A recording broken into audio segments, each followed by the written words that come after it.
ಪ್ರೀತಿಯ ವಿದ್ಯಾರ್ಥಿಗಳೇ, ಐಚ್ಛಿಕ ಕನ್ನಡ ತರಗತಿಗೆ ನಿಮಗೆಲ್ಲರಿಗೂ ಆತ್ಮೀಯ ಸ್ವಾಗತ.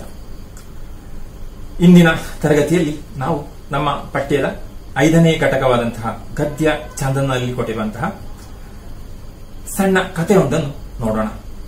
ಇದು ಕತೆ ಅಥವಾ ಕಥಾರೂಪಿ ಹರಟೆ ಅಂತ ಹೇಳುವಂತಹ ಒಂದು ಭಾಗ. ಇದನ್ನು ಬರೆದವರು ಕನ್ನಡದ ಖ್ಯಾತ ಸಾಹಿತಿ ಆದಂತಹ ಶ್ರೀನಿವಾಸ ವೈದ್ಯ ಎಂಬವರು. ಇವರು ಧಾರವಾಡದ ನವಲಗುಂದದವರು. ಬ್ಯಾಂಕ್ ಅಧಿಕಾರಿಯಾಗಿ ಕಾರ್ಯನಿರ್ವಹಿಸಿದವರು. ಹಾಗೆ ಕನ್ನಡದ ವಿವಿಧ ಪ್ರಕಾರಗಳಲ್ಲಿ ಕೂಡ ಸಾಹಿತ್ಯ ಕೃತಿಗಳನ್ನು ರಚಿಸಿದ್ದಾರೆ. ಅದು ನಗೆ ಬರಹ ಆಗಿರಬಹುದು, ಹಾಸ್ಯ ಸಾಹಿತ್ಯ ಇತರ, ಹಾಗೆ ಲಲಿತ ಪ್ರಬಂಧಗಳು, ಕತೆ, ಕಾದಂಬರಿ ಇವುಗಳನ್ನೆಲ್ಲ ಅವರು ಬರೆದಿದ್ದಾರೆ. ಅವರ ಅಂತಹ ಒಂದು ಹಳ್ಳ ಬಂತು ಹಳ್ಳ ಎಂಬಂತಹ ಒಂದು ಕೃತಿಗೆ ಕೇಂದ್ರ ಸಾಹಿತ್ಯ ಅಕಾಡೆಮಿ ಪ್ರಶಸ್ತಿ ಕೂಡ ಸಿಕ್ಕಿದೆ. ಮತ್ತು ಅವರ ಕೆಲವು ಕೃತಿಗಳಂದ್ರೆ ಅಗ್ನಿ ಕಾರ್ಯ ಎಂಬಂತಹ ಸಣ್ಣ ಕಥೆಗಳು ಇರುವಂತಹ ಕೃತಿ, ಹಾಗೆ ತಲೆಗೊಂದು ತರತರ ಎಂಬಂತಹ ಲಲಿತ ಪ್ರಬಂಧ, ರುಚಿಗೆ ಹುಳಿಯೋಗರು ಎಂಬಂತಹ ಇನ್ನೊಂದು ಲಲಿತ ಪ್ರಬಂಧ, ಮತ್ತು ಮೊದಲ ಓದು ಎಂಬಂತಹ ಒಂದು ಆಯ್ದ ಕಥೆಗಳ ಒಂದು ಸಂಗ್ರಹವನ್ನು ಪ್ರಕಟಿಸಿದ್ದಾರೆ. ಹಾಗೆ ಕಪ್ಪೆ ನುಂಗಿದ ಹುಡುಗ ಎಂಬಂತಹ ಕಥೆಗಳಿರುವಂತಹ ಒಂದು ಕೃತಿ, ಮತ್ತೊಂದು ಕಾದಂಬರಿಯನ್ನು ಅನುವಾದಿಸಿದ್ದಾರೆ. ಹಾಗೆ ಅವರಿಗೆ ಇತರ ರಾಜ್ಯೋತ್ಸವ ಪ್ರಶಸ್ತಿಯೆಲ್ಲ ಸಿಕ್ಕಿದೆ. ಒಟ್ಟು ಅವರು ತಮ್ಮ ಜೀವನದಲ್ಲಿ ಅವರು ಕಂಡಂತಹ ಅನೇಕ ವಿಚಾರಗಳನ್ನು ಅಥವಾ ವಿಚಿತ್ರಗಳನ್ನೆಲ್ಲ ಕಂಡ ಹಾಗೆ ಅದನ್ನು ನಗೆ ಬರಹವಾಗಿ ಬರೆಯುವುದು ಅವರ ವೈಶಿಷ್ಟ್ಯ. ಹಾಗೆ ಆ ರೀತಿಯಲ್ಲಿ ಬರೆದಂತ ಒಂದು ಕಥೆ ಇದು, ಅಥವಾ ಅವರೇ ಹೇಳಿದ ಹಾಗೆ ಕಥಾರೂಪಿ ಹರಟೆ ಎಂಬುದಾಗಿ. ಇದರ ವಿಶೇಷತೆ ಎಂದರೆ ಇದು ಉತ್ತರ ಕರ್ನಾಟಕದ ಧಾರವಾಡದ ಆಡು ಮಾತಿನಲ್ಲಿ ಬರೆಯಲಾದಂತಹ ಒಂದು ಕತೆ. ಗೊತ್ತಿದೆ, ಕನ್ನಡದ ವಿವಿಧ ಬೇರೆ ಬೇರೆ ಪ್ರಾದೇಶಿಕ ಭೇದ ಇರುವಂತದ್ದು, ಒಂದೊಂದು ಪ್ರದೇಶದಲ್ಲಿ ಒಂದೊಂದು ರೀತಿಯಲ್ಲಿ ಆ ವ್ಯತ್ಯಾಸ ಇರುವಂತಹ ಕನ್ನಡವನ್ನು ಮಾತನಾಡುವಂತದ್ದು, ಬಳಸುವಂತದ್ದು. ಹಾಗೆ ಇದು ಧಾರವಾಡ ಭಾಗದಲ್ಲಿರುವಂತಹ ಆ ಗ್ರಾಮ್ಯ ಭಾಷೆಯಲ್ಲಿ ಬರೆದದ್ದು, ಅದು ಇದರ ವಿಶೇಷತೆ. ಹಾಗ ಇದರ ಹೆಸರು ಹೇಳಿದ ಹಾಗೆ ಭಾಷಿಂಗ ಬಲ ಅಂತ. ಧಾರವಾಡ ಕಡೆಯ ಆ ಗ್ರಾಮಾಂತರ ಜೊತೆಗೆ ಅಲ್ಲಿ ಬರುವಂತ ವಿಚಾರ, ಧಾರವಾಡ ಕಡೆಯ ಗ್ರಾಮಾಂತರ ಗ್ರಾಮಗಳಲ್ಲಿ ಕಾಣುವಂತಹ ಆ ಜೀವನದ ಒಂದು ಸರಸ ಸುಂದರ ಪ್ರಸಂಗ ಇಲ್ಲಿ ಹೇಳಿರುವಂತದ್ದು. ಅದರ ಕತೆ ಏನಂದ್ರೆ, ಅಪರಿಚಿತರಾದಂತಹ ಗಂಡು ಹೆಣ್ಣು ಅಕಸ್ಮಾತ್ ಆಗಿ ಭೇಟಿಯಾಗುವಂತದ್ದು. ಹಾಗಿರುವಾಗ ಅವರ ಸ್ಥಿತಿ ಏನು, ಅವರ ಪರಿಚಯ ಮಾಡಿಕೊಳ್ಳುವಂತದ್ದು, ಆಮೇಲೆ ಅವರು ಏನ್ ನಡೀತದೆ ಆ ವಿಚಾರ ಎಲ್ಲ ಈ ಕಥೆಯಲ್ಲಿ ಬರುವಂತದ್ದು. ಅದು ಆ ಧಾರವಾಡ ಭಾಗದ ಗ್ರಾಮ್ಯ ಭಾಷೆಯಲ್ಲಿ ಇರುವಂತದ್ದು. ಹಾಗಿರುವಾಗ ನಾವು ಅದನ್ನು ನೋಡೋಣ. ನಾನು ಓದ್ತಾ ಅದರ ಕಥೆಯನ್ನು ಹೇಳ್ತಾ ಹೋಗ್ತೇನೆ, ಗಮನಿಸಿ. ಉಗಾದಿ ಕಳೆದ 10-12 ದಿವಸ ಆಗಿರಬಹುದು. ಆವತ್ತ ಮುಂಜಾನೆ ಸುಟ್ಟು ಕಿತ್ತೂರ ಬಸ್ ಸ್ಟ್ಯಾಂಡ್ದಾಗ ವಿಪರೀತ ಗದ್ದಲ ಗೌಜಿ. ಹಂತರದಾಗ ಒಬ್ಬಾಕಿ ಹರೆಯದ ಹೆಣ್ಮಗಳು ಹೊಸ ಇಳಕಲ್ ಸೀರೆ ಉಟ್ಟುಕೊಂಡು ರಬಕವಿ ಕಣದ ಕುಬಸ ತೊಟ್ಟಾಕಿ ಹೋಗೋ ಬರೋ ಕಂಡಕ್ಟರ್ಗಳು ಅಷ್ಟ ಅಲ್ಲದ ಬಸ್ಸಿನಿಂದ ಇಳಿದು ಬರೋ ಪಾಸೆಂಜರ್ಗಳನ್ನ ಸಹಿತ ನಡವರ್ಕ ತರವಿ ಯಪ್ಪ ಎರಗಟ್ಟಿಗೆ ಹೋಗ್ತೈತೇನ್ರಿ ಈ ಮೋಟಾರು, ಬಸ್ಸು ಯಾವಲ್ಲಿಗೆ ಹೋಗ್ತೈತ್ರಿ ಅಂತ ದೈನಾಸ ಬಡ್ಕೊಂತ ಕೇಳಕತ್ತಿದ್ದಳು.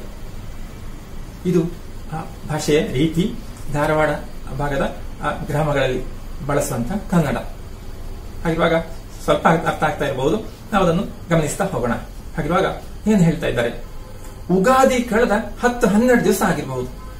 ಉಗಾದಿ ಯುಗಾದಿ ಹಾಗಾದ್ರೆ ಯುಗಾದಿ ಹಬ್ಬ ಕಳೆದು ಬಹುಶಃ 10-12 ದಿನ ಕಳೆದಿರ್ಬೇಕು.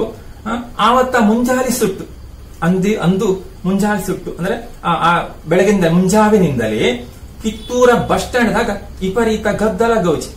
ಹಾಗಿರುವಾಗ ಕಿತ್ತೂರು ಎಂಬ ಊರಿನ ಬಸ್ ಸ್ಟ್ಯಾಂಡಿನ ಪರಿಚಯ ಮಾಡ್ತಾ ಇದ್ದಾರೆ. ಕಿತ್ತೂರ ಬಸ್ ಸ್ಟ್ಯಾಂಡ್ ನಲ್ಲಿ ವಿಪರೀತ ಗದ್ದಲ ಗೌಜಿ, ಅತಿ ಹೆಚ್ಚು ವಿಪರೀತವಾದಂತಹ ಬಹಳಷ್ಟು ಗದ್ದಲ ಗೌಜಿ ಕೇಳ್ತಾ ಇದೆ ಅಂತ. ಒಟ್ಟು ಅಲ್ಲಿ ಧ್ವನಿ ತುಂಬಿಕೊಂಡಿದೆ, ಜನರೆಲ್ಲ ಸೇರಿ ಅವರ ಧ್ವನಿ ಹೆಚ್ಚಾಗಿದೆ. ಗದ್ದಲ ಗೌಜಿ ಅರ್ಥ ಆಗ್ತದೆ ಅಲ್ವಾ? ಗೌಜಿ ಇದೆ, ಗದ್ದಲ ಕೂಡ ಕಾಣಿಸ್ತಾ ಇದೆ. ಹಾಗೇನಾಯಿತು, ಹಂತರದಾಗನ ಒಬ್ಬಾಕಿ ಹರೆಯದ ಹೆಣ್ಣುಮಗಳು. ಹಂತರದಾಗನ ಅಂತಹ ಸಂದರ್ಭದಲ್ಲಿ ಏನಾಗ್ತದೆ, ಒಬ್ಬಾಕೆ ಹರೆಯದ ಹೆಣ್ಣುಮಗಳು, ಹರೆಯದ ಹೆಣ್ಣು ಮಗಳು. ಪ್ರಾಯ ಹರೆಯ ಗೊತ್ತಿದಲ್ಲ, ಹದಿಹರೆಯ ಅಂತ. ಆಗ ಹದಿಹರೆಯದ ಒಬ್ಬಳು ಹೆಣ್ಣು ಮಗಳು ಅಲ್ಲಿ ಕಾಣ್ತಾ ಇದ್ದಾಳೆ. ಹೇಗಿದ್ದಾಳೆ, ಹೊಸ ಇಳಕಲ್ ಸೀರೆ ಉಟ್ಕೊಂಡ, ಹೊಸದಾದ ಇಳಕಲ್ ಸೀರೆಯನ್ನು ಉಟ್ಟಿದ್ದಾಳೆ. ಇಳಕಲ್ ಸೀರೆಯನ್ನು ಕೇಳಿರುವುದು. ಇಳಕಲ್ ಎಂಬುದೊಂದು ಸ್ಥಳದ ಹೆಸರು. ಆಗ ಅಲ್ಲಿ ಮಾಡುವಂತ ಸೀರೆಗೆ ನಾವು ಇಳಕಲ್ ಸೀರೆ ಹೇಳುವಂಥದ್ದು. ಬೇರೆ ಬೇರೆ ಸೀರೆ ಇದೆ ಅಲ್ಲ, ಕಾಂಚೀವರಂ ಹೀಗೆ ಹೇಳ್ತೇವೆ, ಬೆಂಗಳೂರು, ಮೈಸೂರು ಸಿಲ್ಕ್ ಅಂತ ಹೀಗೆಲ್ಲ. ಹಾಗಿರುವ ಆ ಪ್ರದೇಶದಲ್ಲಿ ಮಾಡುವಂತಹ ಆ ವಸ್ತ್ರಕ್ಕೆ ಆ ರೀತಿ ಹೆಸರಿಡುವಂಥದ್ದು. ಹಾಗಿದು ಇಳಕಲ್ ಸೀರೆ ಎಂಬುದಾಗಿ ಪ್ರಸಿದ್ಧವಾದದ್ದು. ಅಂತಹ ಇಳಕಲ್ ಸೀರೆ ಉಟ್ಟುಕೊಂಡು ರಬಕವಿ ಕಣದ ಕುಬಸ ತೊಟ್ಟಾಕಿ. ರಬಕವಿ ಕೂಡ ಒಂದು ಸ್ಥಳದ ಹೆಸರು. ಅಲ್ಲಿನ ಒಂದು ಆ ವಸ್ತ್ರ ಒಂದು ರವಿಕೆ ವಸ್ತ್ರ. ರಬಕವಿ ಕಣದ ಕುಬಸ ತೊಟ್ಟಾಕಿ. ಕುಬಸ ಕುಪ್ಪಸ ಅಲ್ಲ, ರವಿಕೆ ತೊಟ್ಟಂತಹ ತೊಟ್ಟಾಕಿ. ತೊಟ್ಟ ಆಕೆ ಅಂದ್ರೆ ಆಕೆ ಅಂತ ಅರ್ಥ ಅಲ್ಲ. ತೊಟ್ಟಂತ ಆಕೆ ಏನ್ ಮಾಡ್ತಾ ಇದ್ಲು, ಹೋಗೋ ಬರೋ ಕಂಡಕ್ಟರ್ಗಳು ಬಸ್ ಸ್ಟ್ಯಾಂಡ್ ಅಲ್ವಾ, ಅಲ್ಲಿ ಹೋಗ್ತಾ ಬರ್ತಾ ಇದ್ದಾರೆ ಕಂಡಕ್ಟರ್ಗಳು. ಹೋಗ್ತಾರೆ ಬರ್ತಾರೆ, ಬಸ್ಸಿಗೆ ಹತ್ತಿದ್ದಾರೆ, ಇಳಿತಾರೆ ಅಲ್ವಾ. ಅವರು ಕಂಡಕ್ಟರ್ಗಳು ಅಷ್ಟು ಮಾತ್ರ ಅಲ್ಲದೆ ಬಸ್ಸಿನಿಂದ ಇಳಿದು ಬರೋ ಪಾಸೆಂಜರ್ಗಳನ್ನ, ಬಸ್ಸಿನಿಂದ ಇಳಿದು ಬರ್ತಾ ಇರುವಂತಹ ಪಾಸೆಂಜರ್ ಅಂದ್ರೆ ಇಂಗ್ಲಿಷ್ ಶಬ್ದ ಅಲ್ಲ, ಪ್ಯಾಸೆಂಜರ್ಸ್ ಅಂತ ಹೇಳ್ತೇವೆ. ಆಗಿರುವ ಅಂತಹ ಆ ಪ್ರಯಾಣಿಕರನ್ನು ಸಹಿತ, ಆಗ ಪ್ರಯಾಣಿಕರನ್ನು, ಕಂಡಕ್ಟರ್ ಅನ್ನು ಎಲ್ಲರನ್ನು ಕೂಡ ಮಾತನಾಡಿಸ್ತಾ ಇದ್ದಾಳೆ ಅವಳು ಸಹಿತ. ನಡುವರಕ ತರವಿ ಆಗ ಅವರು ಬರುವಾಗ ನಡುವಿನಲ್ಲೇ ಮಧ್ಯದಲ್ಲಿ ಅವರನ್ನು ತಡೆ ಹಿಡಿದು ಹೇಳ್ತಾ ಇದ್ದಾಳೆ ಅವಳು, ಏನು ಯಪ್ಪ ಎರಗಟ್ಟಿಗೆ ಹೋಗ್ತಾ ಇತ್ತಂದ್ರೆ ಈ ಮೋಟಾರು ಕೇಳುವಂತ ರೀತಿ ಅಲ್ಲ, ಈ ಮೋಟಾರು ಈ ಗಾಡಿ ಎರಗಟ್ಟಿಗೆ ಹೋಗ್ತಾ ಇದೆಯೋ ಅಂತ ಕೇಳ್ತಾ ಇದ್ದಾಳೆ ಈ ಹರೆಯದ ಹೆಣ್ಣು ಮಗಳು. ಹೋಗ್ತಾ ಇದೆಯಾ ಅಂತ ಕೇಳ್ತಾಳೆ. ಅಥವಾ ಈ ಮೋಟಾರು ಬಸ್ ಯಾವಾಗ ಹೋಗ್ತೈತ್ರಿ, ಅಲ್ಲ ಅಂದ್ರೆ ಬಸ್ ಎಲ್ಲಿಗೆ ಹೋಗ್ತಾ ಇದೆ ಅಂತ ಕೇಳ್ತಾಳೆ ಅಂತ ದೈನಾಸ ಪಡ್ಕೊಂತ ಕೇಳಾಕತ್ತಿದ್ದಾಳೆ. ಬಹಳ ದೈನ್ಯವಾಗಿ ಎಲ್ಲರಲ್ಲಿ ಕೇಳ್ತಾ ಇದ್ದಾಳೆ. ಯಾರಲ್ಲಿ, ಇಲ್ಲಿ ಬರುವಂತ ಪ್ರಯಾಣಿಕರಲ್ಲಿ ಮತ್ತು ಕಂಡಕ್ಟರ್. ಹಾಗಿರುವಾಗ ನಿಮ್ಗೆ ಇದು ಅರ್ಥ ಆಯ್ತು ಅಂತ ಭಾವಿಸ್ತೇನೆ ಅಲ್ವಾ, ಆ ಗ್ರಾಮೀಣ ಭಾಷೆ. ಹಾಗಿರುವಾಗ ನಮ್ಗೆ ಅರ್ಥ ಆಯ್ತು, ಆ ಕಿತ್ತೂರಿನ ಬಸ್ ಸ್ಟ್ಯಾಂಡಿನ ಒಂದು ಚಿತ್ರ ಕೊಡ್ತಾ ಇದ್ದಾರೆ ಯಾರು, ಕಥೆಗಾರರು. ಹಾಗಿರುವಾಗ ಯಾಕೆ ಜನ ಸೇರಿದ್ದಾರೆ, ಯಾಕೆ ಗೌಜಿಯಾಗಿದೆ ಅಂತ ಮುಂದೆ ಬರ್ತದೆ. ಹತ್ತಿ ಕಟಾಪು ಮುಗಿತಿತ್ತಂತೋ, ಇಲ್ಲ ಎಲ್ಲಮ್ಮನ ಗುಡ್ಡದ ಜಾತ್ರೆ ಬಂದಿತ್ತಂತೋ, ಅಥವಾ ಲಗ್ನ ಮಾಸ ಬೈತಂತೋ ಏನೋ, ಅಂತೂ ಕಿತ್ತೂರ ಬಸ್ ಸ್ಟ್ಯಾಂಡ್ ತುಂಬಾ ಜನ ಜಾತ್ರೆ ಗಿಜಿಗುಟ್ಟಿ ಹೋಗಿತ್ತು. ಹಾಗಿರುವ ಕಿತ್ತೂರಿನ ಬಸ್ ಸ್ಟ್ಯಾಂಡಿನ ಚಿತ್ರ ಕೊಡ್ತಾ ಇದ್ದಾರಲ್ಲ, ಆಗ ಹೇಗಿತ್ತು, ಜನ ತುಂಬಿಕೊಂಡಿದ್ದಾರಂತೆ. ಹತ್ತಿ ಕಟಾಪು ಮುಗಿತಿತ್ತಂತೋ, ಬಹುಶಃ ಹತ್ತಿಯ ಆ ಕಟಾವು ಅಥವಾ ಕೊಯ್ಲು ಮುಗಿದಂತ ಸಮಯ ಆಗಿರಬೇಕು. ಅದು ಮುಗಿದ ಬಳಿಕ ಎಲ್ಲರೂ ಪಟ್ಟಣಕ್ಕೆ ಬರ್ತದಲ್ಲ, ಅಂದ್ರೆ ಬೇರೆ ಬೇರೆ ಖರೀದಿಸ್ಲಿಕ್ಕೆ. ಹಾಗೆ ಜನ ಹೆಚ್ಚಿ ಇಲ್ಲಿ ಕಾಣ್ತಾ ಇದ್ದಾರೆ.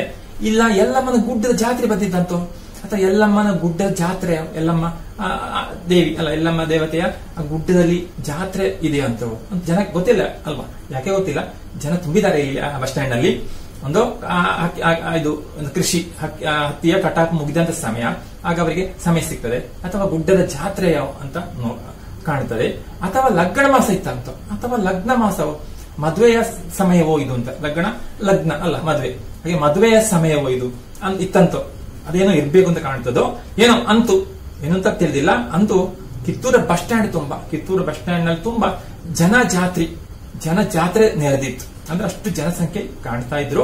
ಗಿಜಿಗುಟ್ಟು ತುಂಬಿಕೊಂಡಿತ್ತು ಅಲ್ಲ, ಅಷ್ಟು ಜನರಲ್ಲಿ ಸೇರಿದ್ರು. ಬಹುಶಃ ಲಗ್ನ ಮಾಸ ಅಂತ ಇರಬೇಕು, ಬಹುಶಃ ಮದುವೆಯ ಸಮಯ ಆಗಿರ್ಬೇಕು, ಲಗ್ನದ ಸಮಯ ಆಗಿರ್ಬೇಕು. ಯಾಕಂದ್ರೆ ಹಾಗೆ ಕಾಣ್ತಾ ಇದೆ ಅಂತೆ. ಹೊಸ ಸೀರೆ ಉಟ್ಟುಕೊಂಡ ನಾರಿಯರು, ಹೊಸ ಸೀರೆ ಉಟ್ಟಂತ ನಾರಿಯರು, ಹೆಂಗಸರು ಅಲ್ಲ, ಮಹಿಳೆಯರು. ಅವರ ಬಗಲಾಗ ಕೊಯ್ಯ ಅಂತ ಅಳೋ ಕೂಸುಗಳು, ಅವರೆಲ್ಲರ ಕೈಯಲ್ಲಿ ಕಂಕುಳಲ್ಲಿ, ಅಂದ್ರೆ ಸೊಂಟದಲ್ಲಿ ಇಟ್ಟು ಕಂಕುಳಲ್ಲಿ ಇಟ್ಕೊಂಡಿದ್ದಾರೆ. ಹಾಗೆ ಎಲ್ಲರ ಕೈಯಲ್ಲಿ ಏನಿದೆ, ಅವರ ಬಗಲಾಗ, ಅವರ ಕಂಕುಳದಲ್ಲಿ ಏನು ಕೊಯ್ಯೋ ಅಂತ ಅಳೋ ಕೂಸುಗಳು. ಹೀಗೆ ಮಕ್ಕಳಿದ್ದಾರೆ, ಚಿಕ್ಕ ಮಕ್ಕಳು, ಅದೆಲ್ಲ ಕೂಗ್ತಾ ಇದೆಯಲ್ಲ, ಕೊಯ್ ಅಂತ ಕೂಗ್ತಾ ಇದೆ. ಅದು ಧ್ವನಿ ಮಾಡ್ತಾ ಇವೆ. ಈ ಒಟ್ಟು ಜನರ ಈ ಗುಂಪಿನಲ್ಲಿ ಕೂಸು ಮಗು ಅಲ್ವಾ, ಆ ಮಕ್ಕಳು ಜೊತೆಗೆ ಡಬ್ಬಣ ಕಾಟಿ ದೋತ್ರ ಉಟ್ಕೊಂಡ ಶಮನ ಬಿಟ್ಟ ಪಟಗ ಸುತ್ತಿಕೊಂಡ ಬಾಯಿ ತುಂಬಾ ತಂಬಾಕು ತುಂಬಿಕೊಂಡು ಪಿಚಕ್ ಪಿಚಕ್ ಅಂತ ಉಗುಳಿಕೊಂತ ಅಡ್ಡಾಡೋ ಗಂಡಸರು ಜೊತೆ ಗಂಡಸರು ಇದ್ದಾರೆ. ಅವ್ರು ಹೇಗಿದ್ದಾರೆ ಅಂತ ಹೇಳ್ತಾರೆ ಅಲ್ವಾ, ದೊಡ್ಡ ದೋತ್ರ ದೊಡ್ಡ ಪಂಚೆಯನ್ನು ಹುಟ್ಟಿದ್ದಾರೆ. ಅದಕ್ಕೊಂದು ಬಣ್ಣದ ಬೇರೆ ಕೂಡ ಇದೆ. ಹಾಗೆ ಆ ಬಣ್ಣದ ಒಂದು ಬದಿಯಲ್ಲಿ ಕಾಣುವಂಥದ್ದು ಹಾಗಿರುವಂತಹ ದೊಡ್ಡ ಪಂಚೆಯನ್ನು ಉಟ್ಟುಕೊಂಡಂತಹ, ಜೊತೆಗೆ ಒಂದು ಮುಂಡಾಸು ಸುತ್ತಿದ್ದಾರೆ. ಶಮನ ಬಿಟ್ಟ ಪಟಗ ಹಾಗೆ ಒಂದು ಮುಂಡಾಸು ಸುತ್ತಿದ್ದಾರೆ. ಅದು ಮುಂಡಾಸು ಒಂದು ತುದಿ ಹಿಂದೆ ಬಿಟ್ಟಿದ್ದಾರೆ. ಗೊತ್ತಿ ನಮಗೆ ಒಂದು ಮುಂಡಾಸು ತುದಿ ಹೇಗೆ ಅಂತ. ಹಾಗೆ ಒಂದು ದೊಡ್ಡ ಪಂಚೆ ಹುಟ್ಟಿದ್ದಾರೆ, ಒಳ್ಳೆಯ ಪಂಚೆ, ಜೊತೆಗೆ ಒಂದು ಮುಂಡಾಸೆ ಸುತ್ತಿಕೊಂಡಿದ್ದಾರೆ, ತಲೆಗೆ ಸುತ್ತಿಕೊಂಡ. ಆಮೇಲೆ ಬಾಯಿ ತುಂಬಾ ತಂಬಾಕು ತುಂಬಿಕೊಂಡು, ಎಲ್ಲರ ಬಾಯಿ ತಂಬಾಕಿದೆ ಅಲ್ವಾ, ತಂಬಾಕು ತಿಂದಿದ್ದಾರೆ. ವೀಳ್ಯ ಇದೆ, ಹೊಗೆ ಸೊಪ್ಪು ವೀಳ್ಯ ಎಲ್ಲ ತಿಂದಿದ್ದಾರೆ, ತಂಬಾಕು ಗೊತ್ತಿದೆ ಅಲ್ವಾ. ಎಲ್ಲರೂ ಕೂಡ ವೀಳ್ಯವನ್ನು ತಿಂದು ಆಮೇಲೆ ಏನ್ ಮಾಡ್ತಾರೆ, ಉಗಿತಾ ಇದ್ದಾರೆ ಅಲ್ಲಿ ಪಿಚಕ್ ಪಿಚಕ್ ಅಂತ ಉಗುಳಿಕೊಂತ. ಅದು ಹೇಳ್ತಾ ಇದ್ದಾರೆ, ಉಗುಳಿಕೊಂತ ಅಲ್ಲಿ ಅಡ್ಡಾಡುವಂತಹ ತಿರುಗಾಡ್ತಾ ಇರುವಂತಹ ಗಂಡಸರಿದ್ದಾರೆ. ಏನು ಸ್ಟ್ಯಾಂಡ್ ತುಂಬಾ ಕೀಸರ ಬಾಸರ ಇಡಿಸಿಬಿಟ್ಟಿದರು. ಹಾಗೆ ಅಲ್ಲೆಲ್ಲ ಅವರು ತುಂಬಿಕೊಂಡಿದ್ರು, ಕಾಣ್ತಾ ಇತ್ತು ನೋಡುವಾಗ. ಕೀಸರ ಬಾಸರ ಅವರಿಂದಾಗಿ ಗಲಾಟೆ, ಗದ್ದಲ ಅಂತ ಅರ್ಥ. ಹಾಗೆ ಅಲ್ಲಿ ಗದ್ದಲ ತುಂಬಿಕೊಂಡಿತ್ತು. ಸರಿ, ಹಾಗಿದ್ರೆ ಆ ಬಸ್ ಸ್ಟ್ಯಾಂಡ್ ಹೇಗಿದೆ ಅಂತ ಹೇಳ್ತಾರೆ ಮುಂದೆ. ಹಾಂಗ ಬಸ್ ಸ್ಟ್ಯಾಂಡ್ ಅನ್ನಕ ಅದೇನ ಹುಬ್ಬಳ್ಳಿ ಇಲ್ಲ ಬೆಳಗಾವಿ ಗತೆ ದೊಡ್ಡ ಬಸ್ ಸ್ಟ್ಯಾಂಡ್ ದೊಡ್ಡ ಬಸ್ ಸ್ಟ್ಯಾಂಡ್ ವಾಯಿಸ್ಕೊಳ್ಬೇಡಿ. ಹುಬ್ಬಳ್ಳಿಯದು ಬೆಳಗಾವಿಯ ದೊಡ್ಡ ಪಟ್ಟಣ ಉಂಟಲ್ಲ ಅಂತ ಬಸ್ ಸ್ಟ್ಯಾಂಡ್ ಅನ್ನಲ್ಲ. ಡಾಂಬರ್ ರಸ್ತೆಯಿಂದ 1-2 ಬಸ್ಗಳು ಈ ಕಡೆಯಿಂದ ಒಳಗೆ ಬಂದು ಆ ಕಡೆ ಮತ್ತೆ ಹೊರಗೆ ಹೋಗಿ ಡಾಂಬರ್ ರಸ್ತೆ ಕೂಡೋ ಜಾಗ. ಹಾಗೆ ಅದನ್ನು ವಿವರಿಸ್ತಾ ಇದ್ದಾರೆ ಅಲ್ವಾ, ಎಷ್ಟು ಸ್ಥಳ ಇದೆ. ದೊಡ್ಡ ಬಸ್ ಸ್ಟ್ಯಾಂಡ್ ಇದ್ದಾರೆ, ಕಿತ್ತೂರು ಬಸ್ ಸ್ಟ್ಯಾಂಡ್ ದೊಡ್ಡ ಬಸ್ ಸ್ಟ್ಯಾಂಡ್ ಏನಲ್ಲ. ಮತ್ತೇನು, ಡಾಂಬರ್ ರಸ್ತೆಯಿಂದ ಒಮ್ಮೆ ಒಳಗೆ ಬರ್ಲಿಕ್ಕೆ 1-2 ಬಸ್ಗಳು ಒಳಗೆ ಬರುವಂತ ಬಸ್ ಸ್ಟ್ಯಾಂಡಿಗೆ, ಮತ್ತು ಇನ್ನೊಂದು ಕಡೆಯಿಂದ ಬಂದು ಆ ಕಡೆ ಮತ್ತೆ ಹೊರಗೆ ಹೋಗಿ ಆಚೆ ಕಡೆಯಿಂದ ಪುನಃ ಹೊರಗೆ ಹೋಗಿ ಪುನಃ ಡಾಂಬರ್ ರಸ್ತೆ ಸೇರುದು. ಹಾಗೆ ಒಂದು ಒಳಗೆ ಬಂದು ಹೊರಗೆ ಹೋಗ್ಲಿಕ್ಕೆ ಮಾಡುವಂತ ಸ್ಥಳ ಅಷ್ಟೇ ಇರುದು, 1-2 ಬಸ್ ಬರುವಷ್ಟು. ಹಾಗೆ ಚಿಕ್ಕ ಬಸ್ ಸ್ಟ್ಯಾಂಡ್ ಅಲ್ಲದೆ ದೊಡ್ಡ ಪಟ್ಟಣದ ಬಸ್ ಸ್ಟ್ಯಾಂಡ್ ಭಾವಿಸ್ಕೊಳ್ಬೇಡಿ, ಇಷ್ಟು ಜನ ತುಂಬಿದ್ದಾರೆ ಅಂತ ಹೇಳುವಾಗ ಅಂತ ಹೇಳ್ತಾ ಇದ್ದಾರೆ ಕಥೆಗಾರರು. ಆಟ ಜಾಗ ಅಷ್ಟೇ ಸ್ಥಳ ಇರುವಂತದ್ದು. ನಡುವರಕ 4 ಬಸ್ ನಿಲ್ಲುವ ಆಫೀಸ್ ಮತ್ತು ನಡುವಿಗೆ ಆ ಬಸ್ ಸ್ಟ್ಯಾಂಡ್ ನಡುವಿನಲ್ಲಿ 4 ಬಸ್ ನಿಲ್ಲುವಷ್ಟೇ ಸ್ಥಳ ಇರುವಂತದ್ದು, ಅವಕಾಶ ಇರುವಂತದ್ದು. ಆಫೀಸ್ ಅಷ್ಟೇ ಸ್ಥಳ ಇರುವಂತದ್ದು. ಹಾಗಿರುವಾಗ ಒಂದು ಕಡೆ ದೊಡ್ಡ ರಸ್ತೆನ ಬೆನ್ನು ಮಾಡಿ ಕಟ್ಟಿದ ST ಆಫೀಸ್. ಹಾಗೆ ಇನ್ನೊಂದು ಚಿತ್ರ, ಬಸ್ ಸ್ಟ್ಯಾಂಡ್ ಒಟ್ಟು ಚಿತ್ರ ಕೊಡ್ತಾರೆ. ಒಂದು ಕಡೆ ರಸ್ತೆಗೆ ಬೆನ್ನು ಮಾಡಿದೆ ಅಂದ್ರೆ ಬಸ್ ಸ್ಟ್ಯಾಂಡ್ ನ ಒಳಬದಿಯಲ್ಲಿ ತೆರೆದಿರುವಂತಹ ಮಾಡಿ ಕಟ್ಟಿದ ST ಆಫೀಸ್. ಸರ್ಕಾರಿ ಬಸ್ಸಿನ ಆಫೀಸ್ ಅಲ್ಲ, ಸ್ಟೇಟ್ ಟ್ರಾನ್ಸ್ಪೋರ್ಟ್ ಅಂತ ಹೇಳ್ತೇವೆ ST. ಹಾಗಿರುವಾಗ ಸರ್ಕಾರಿ ಬಸ್ಸಿನ ಒಂದು ಆಫೀಸು. ಅದರ ಪಕ್ಕದಲ್ಲಿಯೇ ಪ್ಯಾಸೆಂಜರ್ಗಳು ಕುಂದ್ರಾಕ. ಪ್ಯಾಸೆಂಜರ್ಗಳು ಅಂದ್ರೆ ಇಂಗ್ಲಿಷ್ ನಲ್ಲಿ ಪ್ಯಾಸೆಂಜರ್ಸ್ ಅಂತ ಹೇಳ್ತಾರೆ, ಅಂದ್ರೆ ಪ್ರಯಾಣಿಕರು ಕುಂದ್ರಾಕ ಕುಳಿತುಕೊಳ್ಳಲು ಒಂದಿಷ್ಟು ಜಾಗ ಅಷ್ಟೇ. ಪ್ರಯಾಣಿಕ ಕೂತ್ಕೊಳ್ಳಿ ಸ್ವಲ್ಪ ಜಾಗ ಇರುವಂತದ್ದು ಜಾಗ. ಮ್ಯಾಗ ತಗಡು ಹೊದಿಸಿದ್ದು, ಮೇಲೊಂದು ತಗಡಿದೆ ಅಷ್ಟೇ, ಮಾಡಿನ ರೀತಿಯಲ್ಲಿ ಕಾಣುವುದು ತಗಡು ಹೊದಿಸಿದ್ದು. ಇದು ಆ ಬಸ್ ಸ್ಟ್ಯಾಂಡ್ ನ ಚಿತ್ರ. ಅದಕ್ಕೆ ಹತ್ತೆ ಈ ಕಡೆ, ಅದಕ್ಕೆ ಸ್ವಲ್ಪ ಈ ಕಡೆ, ಅದಕ್ಕೆ ಹತ್ತೇ ಈ ಕಡೆ, ಅದ ಹತ್ತಿರ ಈ ಕಡೆ ಏನಿದೆ, ಪ್ರಭು ವಿಲಾಸ ST ಕ್ಯಾಂಟೀನ್. ಅಲ್ಲಿ ಒಂದು ಬೋರ್ಡ್ ಹಾಕಿದ್ದಾರೆ, ಪ್ರಭು ವಿಲಾಸ ST ಕ್ಯಾಂಟೀನ್. ಹಾಗಿರೋ ಪ್ರಭು ವಿಲಾಸ ನಾವೇನಂತದಲ್ಲ, ಪ್ರಭು ವಿಲಾಸ ಎಂಬುದಾಗಿ ಕೇಳಿರಬಹುದು. ಹಾಗೆ ಪ್ರಭು ವಿಲಾಸ ST ಕ್ಯಾಂಟೀನ್, ಅದೇ ಸರ್ಕಾರಿ ಬಸ್ಸಿಗೆ ಸಂಬಂಧಪಟ್ಟಂತ ಸ್ಟೇಟ್ ಟ್ರಾನ್ಸ್ಪೋರ್ಟ್ ಅಲ್ಲ, ಸರ್ಕಾರಿ ಸಾರಿಗೆಯ ಬಸ್ ಒಂದು ಏನು ಕ್ಯಾಂಟೀನ್ ಇದೆ. ಎಲ್ಲ ಬಸ್ ಸ್ಟ್ಯಾಂಡ್ ಕ್ಯಾಂಟೀನ್ ನೋಡಿಬಹುದು ಅಲ್ಲ, ಅವರು ಅಂತಹ ಅವಕಾಶ ಕೊಡ್ತಾರೆ. ಹಾಗೆ ಅಂತ ಒಂದು ಕ್ಯಾಂಟೀನ್ ಇದೆ. ಹಾಗೆ ಆ ಪ್ರಭು ವಿಲಾಸ ಘಟ್ಟದ ಕಡಿ ಭಟ್ಟರದು. ಯಾರದು ಹೋಟ್ಲ್ ಇದು ಕೇಳಿದ್ರೆ ಘಟ್ಟದ ಕಡೆಯ ಭಟ್ಟರ ಹೋಟ್ಲ್ ಇದು. ಬೇರೆಯವರು ಹೋಟ್ಲ್ ಮಾಡ್ತಾರೆ, ಹಾಗೆ ಘಟ್ಟದ ಕಡೆಯಿಂದ ಬಂದಂತವರ ಹೋಟೆಲ್ ಅಂತ ಹೇಳ್ತಾರೆ. ಹಾಗಿರುವುದು ಭಟ್ಟರ ಹೋಟ್ಲ್ ಆದ ಕಾರಣ ಅದರಲ್ಲಿ ಇರುವಂತದೇನು, ಬರೀ ಇಡಲಿ, ದ್ವಾಶಿ, ಉಪ್ಪಿಟ್ಟು ಇಂತ ಅಳಬುರ್ಕ ಸಾಮಾನು. ಹಾಗೆ ಅಲ್ಲಿ ಇರುವಂತಹ ತಿಂಡಿ ಆ ರೀತಿ ಇರುತ್ತೆ. ಒಂದೊಂದು ಹೋಟೆಲ್ ಒಂದೊಂದು ರೀತಿ ತಿಂಡಿ ಅಲ್ಲ. ಹಾಗಿರೋ ಇವರ ಹೋಟೆಲ್ ಇರುವಂತದ್ದು ಇಡಲಿ ಇದೆ, ದ್ವಾಶಿ ಅಂದ್ರೆ ದೋಸೆ, ಉಪ್ಪಿಟ್ಟು ಗೊತ್ತಿದೆ, ಇಂತ ಅಳಬುರ್ಕ ಸಾಮಾನ. ಇಷ್ಟೇ ಸಾಮಾನ್ಯ ತಿಂಡಿಗಳೇ, ಅಲ್ಲದೆ ದೊಡ್ಡ ವಿಶೇಷವಾದ ತಿಂಡಿ ಏನಲ್ಲ. ಅದಕ್ಕೆ ಹೇಳಿದ್ರೆ ಅಳಬುರ್ಕ ಸಾಮಾನು ಅಂದ್ರೆ ಸಾಮಾನ್ಯ ತಿಂಡಿಗಳು ಅಂತ ಅಲ್ಲ, ದೊಡ್ಡ ಗಟ್ಟಿ ಇರುವಂತ ಬೇರೆ ದೊಡ್ಡ ಆಹಾರ ಅಲ್ಲ ಅಂತ. ಮತ್ತೆ ಚಾ ಸಹಿತ ತೆಳ್ಳಗೆ ಬಿಸಿನೀರ ಕಷಾಯ. ಚಾ ಇದೆ ಮತ್ತು ತೆಳ್ಳಗೆ ಅದು ಬಿಸಿನೀರ ಕಷಾಯ ಅಲ್ಲಿ ಸಿಗ್ತದೆ. ಮತ್ತು ಅದರ ಆ ಕಡೆ ಏನಿದೆ ಅಂದ್ರ ಎಲ್ಲಿ ಗೊತ್ತಾಯ್ತಾ, ಅದರ ಆ ಕಡೆ ಅಂದರೆ ತೇಟ ಪರಭು ವಿಲಾಸದ ವಿರುದ್ಧ ದಿಕ್ಕಿಗೆ. ಹಾಗೆ ಇಲ್ಲಿ ಈ ಪರಭು ವಿಲಾಸ ST ಕ್ಯಾಂಟೀನ್ ಉಂಟು, ಅದರ ವಿರುದ್ಧ ದಿಕ್ಕಿಗೆ ಇನ್ನೊಂದು ಹೋಟೆಲ್ ಇದೆ. ಯಾವುದು? ದಿಕ್ಕಿಗೆ ಆಚೆ ಕಡೆ ದಂಡಿಗೆ, ಆಚೆ ಬದಿ ಎದುರೆದುರು ಮುಖಕ್ಕೆ ಹಾಕಿದೆ, ಪರಸ್ಪರ ಮುಖ ಎದುರೆದುರಿದೆ. ಆಚೆ ಕಡೆ ದಂಡಿಗೆ ಆ ಒಂದು ದಡದಲ್ಲಿ ಹತ್ತಿ, ಸ್ವಲ್ಪ ಎತ್ತರಕ್ಕೆ ಹತ್ತಿ ಏನಿದೆ, ಸಿದ್ಧಲಿಂಗೇಶ್ವರ ಚಾ ಕಾಫಿ ಟೀ ಕ್ಲಬ್ ಐತಿ. ಅಲ್ಲಿ ಇನ್ನೊಂದು ಹೋಟೆಲ್ ಇದೆ, ಬೋರ್ಡ್ ಹಾಕಿದಾರೆ ಅಲ್ಲಿ ಅಲ್ವಾ, ಸಿದ್ಧಲಿಂಗೇಶ್ವರ ಚಾ ಕಾಫಿ ಟೀ ಕ್ಲಬ್. ಹೀಗೆ ಚಾ ಕಾಫಿ ಸಿಗ್ತದೆ ಅಲ್ಲ, ಚಾ ಮತ್ತು ಟೀ ಅಂದ್ರೆ ಒಂದೇ ಗೊತ್ತಿದೆ ನಮ್ಗೆ. ಆ ರೀತಿ ಓದುವರಿಗೆ ಬೇಕಿದ್ರೆ ಆ ರೀತಿ ತಿಳ್ಕೊಳ್ಬಹುದು. ಹೀಗೆ ಐತಿ ಅಂದ್ರೆ ಇದೆ ಅಂತ ಅರ್ಥ. ಅಂತ ಹಾಗೆ ಅಂತೂ 2 ಹೋಟೆಲ್ ಇದೆ, ಒಂದು ಕ್ಯಾಂಟೀನ್ ಮತ್ತೊಂದು ಹೋಟೆಲ್. ಆ ಒಂದು ಕ್ಯಾಂಟೀನ್ ಹೇಗೆ ಅಂತ ಹೇಳಿ ಆಯ್ತು. ಇಲ್ಲಿ ಏನಿದೆ, ಸಿದ್ಧಲಿಂಗೇಶ್ವರದ ಮಾಲಕ ಕಿತ್ತೂರಿನವ. ಆಗ ಸಿದ್ಧಲಿಂಗೇಶ್ವರ ಹೋಟೆಲ್ ನಡೆಸುವವನು ಆ ಕಿತ್ತೂರಿನವನೇ ಆದ ಕಾರಣ ಹಂಗಾಗಿ ಅಲ್ಲಿ ಚಲೋತ್ನಾಗಿ ಗೋಕಾಕ ಕರೆದಂತಹ ಕಿತ್ತೂರಿನ ಅದೇ ಊರಿನ ಹೋಟೆಲ್. ಕಿತ್ತೂರು ಧಾರವಾಡದಲ್ಲಿ ಇರುವಂತದ್ದು. ಹಾಗೆ ಅಲ್ಲಿನ ಹೋಟೆಲ್ ಆದ ಕಾರಣ ಏನಾಗಿದೆ, ಚಲೋತ್ನಾಗಿ ಒಳ್ಳೆ ಚೆನ್ನಾಗಿರುವಂತಹ ಗೋಕಾಕ ಕರ್ದಂಟ.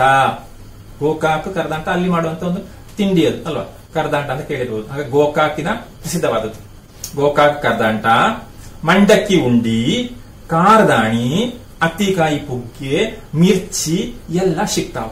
ಹಾಗಿರುವಾಗ ಇದು ಅಲ್ಲಿನ ತಿಂಡಿಗಳು, ಇಲ್ಲಿ ಆ ಕಿತ್ತೂರಿನ ತಿಂಡಿಗಳು, ಜೊತೆಗೆ ಅಲ್ಲಿನ ಪರಿಸರದ ತಿಂಡಿಗಳು ಇದೆಲ್ಲ ಹೇಳ್ತಾರೆ, ಇದೆಲ್ಲ ಸಿಗ್ತಾ ಉಂಟು. ಆದ್ರೆ ಅಲ್ಲಿ ಮತ್ತೊಂದು ಹೋಟೆಲ್ ಅಲ್ಲಿ ಕ್ಯಾಂಟೀನ್ ಅಲ್ಲಿ ಸಿಗುದಿಲ್ಲ ಅಲ್ಲ, ಬರೀ ಹೇಳಿದ್ದಾರೆ ದೋಸೆ ಉಪ್ಪಿಟ್ಟು ಇಷ್ಟೇ ಸಿಗುವಂತದ್ದು ಅಂತ. ಹೀಗೆ 2 ರೀತಿಯ ಹೋಟೆಲ್ ಪರಿಚಯ ಆಯ್ತು. ಸಿಗ್ತಾವಂದ್ರೆ ಸಿಗುತ್ತವೆ ಅಂತ ಅರ್ಥ. ಮ್ಯಾಗ ಆಮೇಲೆ ಅದರ ಮೇಲೆ ಕುದಿಸಿ ಬಟ್ಟೆ ಇಳಿಸಿದ ಚಲೋ ಚಾ ಬೆಲ್ಲದ್ದು. ಆಮೇಲೆ ಒಳ್ಳೆ ಕುದಿಸಿ ಬಟ್ಟೆ ಇಳಿಸಿದಂತಹ ಗಾಳಿಸಿದಂತಹ ಒಳ್ಳೆ ಇಳಿಸಿದ ಚಲೋ ಚಾ, ಚೆನ್ನಾಗಿರುವಂತಹ ಚಾ ಉಂಟು. ಯಾವ್ದರದ್ದು? ಬೆಲ್ಲದ ಚಾ ಇದೆ ಅಂತ. ಹೀಗಾಗಿ ಈ ಭಾಗದ ಗೊತ್ತಿದ್ದ ಮಂದೆಲ್ಲ ಆ ಭಾಗದ ಅಲ್ಲಿನವರೆಲ್ಲ ಏನ್ ಮಾಡ್ತಾರೆ, ಅಲ್ಲಿಗೆ ಸ್ಥಳ ಗೊತ್ತಿರೋರು, ಹೊರಗಡೆ ಬಂದವರಲ್ಲ, ಹೊರಗಡೆ ಗೊತ್ತಿರಲ್ಲ, ಮೊದಲು ಸಿಕ್ಕಿದ ಹೋಟೆಲ್ಗೆ ಹೋಗ್ತಾರೆ. ಹಾಗೆ ಅಲ್ಲಿ ಗೊತ್ತಿರೋದೇ ಮಾಡ್ತಾರೆ. ಗೊತ್ತಿದ್ದ ಮಂದೆಲ್ಲ ಸಿದ್ಧಲಿಂಗೇಶ್ವರಕ್ಕೆ ಹೋಗಾರ, ಎಲ್ಲ ಸಿದ್ಧಲಿಂಗೇಶ್ವರ ಟೀ ಕ್ಲಬ್ಗೆ ಹೋಗುವಂಥದ್ದು, ಆ ಹೋಟೆಲ್ಗೆ ಹೋಗುವಂಥದ್ದು ಹೋಗ್ತಾರೆ.